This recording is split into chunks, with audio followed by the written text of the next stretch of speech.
I'll tell you what, we'll get started and I'll add that information when it comes to me. Good afternoon. We're here today in London and in Laurel County. The Lieutenant Governor is headed to Somerset to be there for a community that has been through the unthinkable. A severe, significant tornado.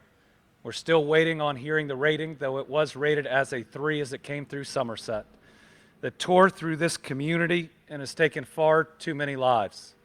But what you see behind me are folks from our city, from our county, from all parts of state and the federal government, all of us standing here together to say we are going to be here for this community today, tomorrow, next week, next month, next year, and in the years to come to help people rebuild. We just finished a tour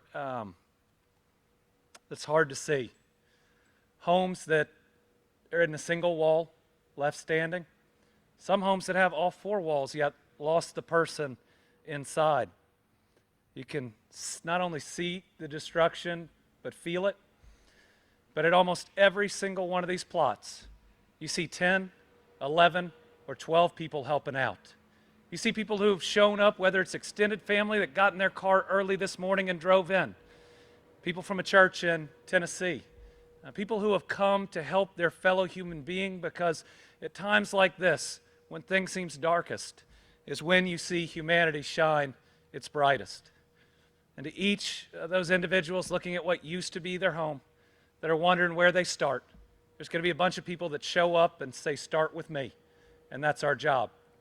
Today, I want to make sure that everyone in this community here, that their state, and you're going to hear their county and their city and their federal government, are here with them. We're here today, and we're not going anywhere. As of today, I can sadly report that we've lost at least 18 Kentuckians, each a child of God, missed by their family that have people mourning them right now. 1 is from Pulaski County, 17 from Laurel County. There are other figures out there. This is just the official process as it goes through DPH, and so there may be more. Among those killed was Major Roger Leslie Leatherman of the Laurel County Fire Department.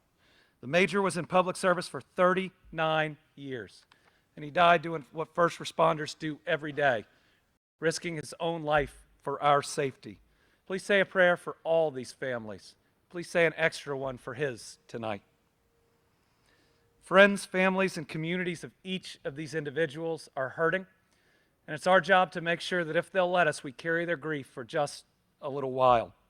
Let's keep them in our prayers and lift them up. Right now, all our efforts are still focused on searching and rescuing anyone who might still be in danger and tending to those that are still fighting for their lives. We think we have at least 10 people in critical condition right now, with others still receiving medical care. Yesterday, ahead of this weather event, I declared a state of emergency, and that allowed us, through emergency management, to pre-position assets, some of which you've seen today. You've seen National Guard out in these communities helping, and other personnel that pitched in and will continue to. In addition, I invoke Kentucky's price gouging laws, because we will not let people take advantage of our people, of these communities, when they're down.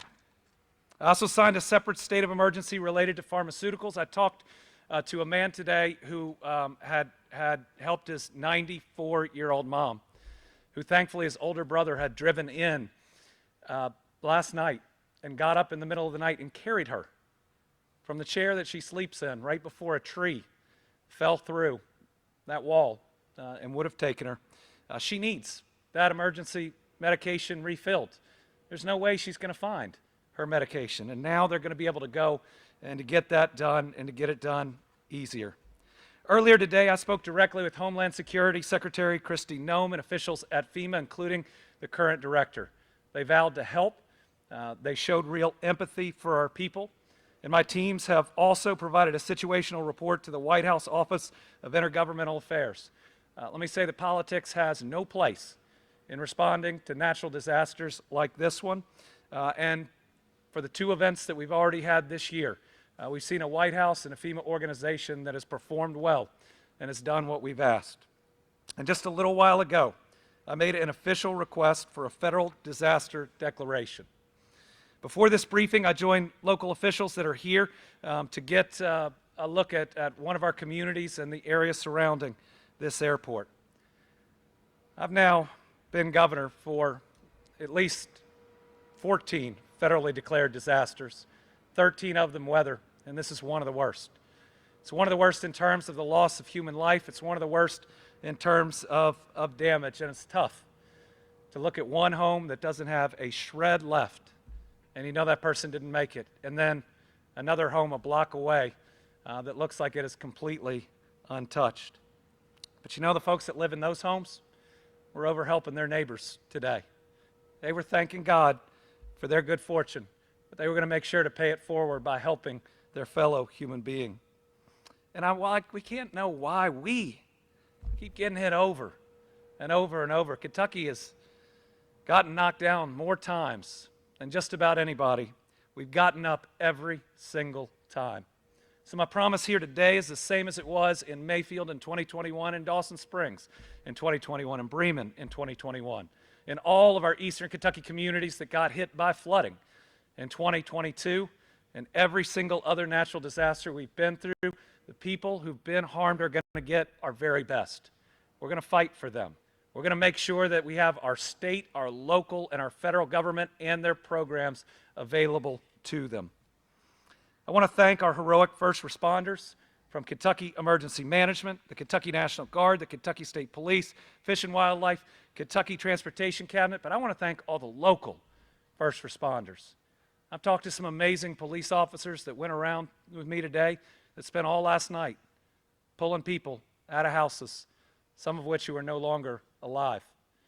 They've seen far more than anyone should have to, and I hope they and every other first responder that's been through this will recognize their trauma and get just a little bit of help, because you know what? There'll be another one, and we're going to need them at their best then. When you see a local first responder, please thank them. They're really tired.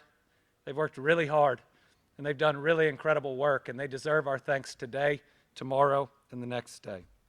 A couple of numbers. Right now, our power outages are down to 69,218, but those float. They float down when we get power back online. Sometimes they float up when you've got to turn off a certain amount of power to do a repair and to do it safely. At maximum, we had 172,711 outages, so think about the hard work our utilities do and always do after this. Water, we have 185 meters without water, 9,500 under boiled water advisory for a large natural disaster. Those aren't bad numbers on the water. Right now we have 70 soldiers and airmen in Laurel and Pulaski counties from the National Guard. They're augmenting the Kentucky State Police that was out in force last night, doing really good work, and I want to thank, and we'll hear from the commissioner here in a minute.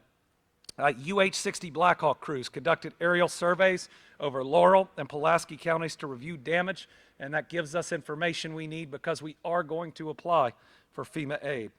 The Laurel County Sheriff's Office and the city police here in London have done a phenomenal job, and I've gotten to see firsthand how much they care and how much effort they've put in. Between them and the Kentucky State Police, they answered over 4,000 calls for service. They've established a perimeter and roving patrols in most areas to prevent looting. And let me just say very clearly, if you try to loot, we will arrest you. We will prosecute you. That is the lowest of the low crimes. These people have already been through enough. Do not do it.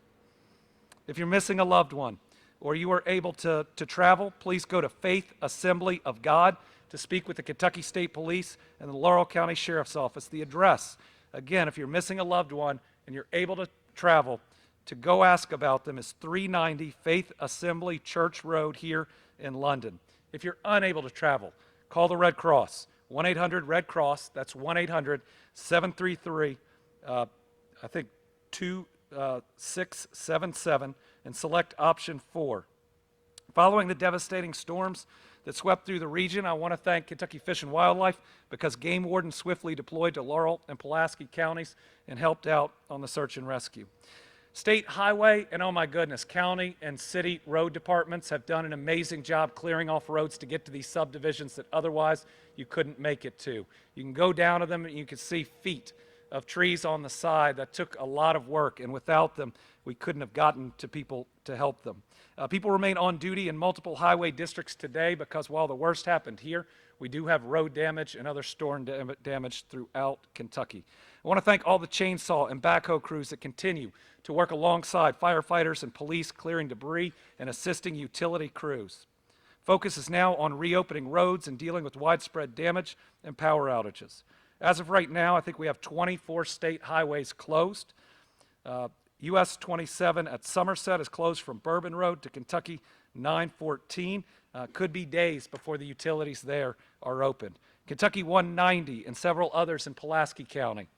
Laurel County, extensive damage. A storm moved across I-75 and US 25 south of London. No roads are closed, but slow down when you see crews. Remember, we want to protect all those people out there that are helping out.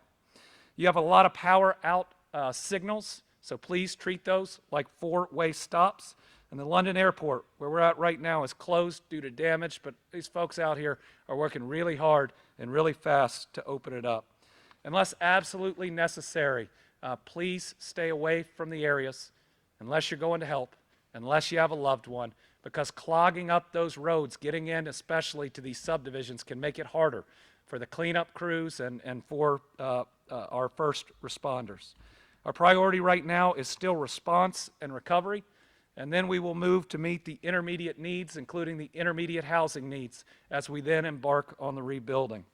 I wish we hadn't been through things like this as much as we have, but because we have, I will tell you that the crew that works out of both Frankfort and here are some of the very best.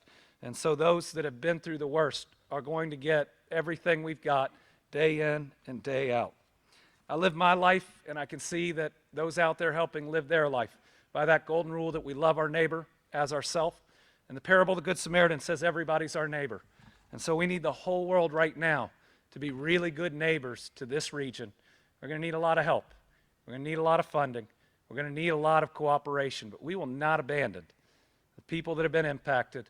We're going to stand with them. We're going to help lift them up, and we're going to move forward.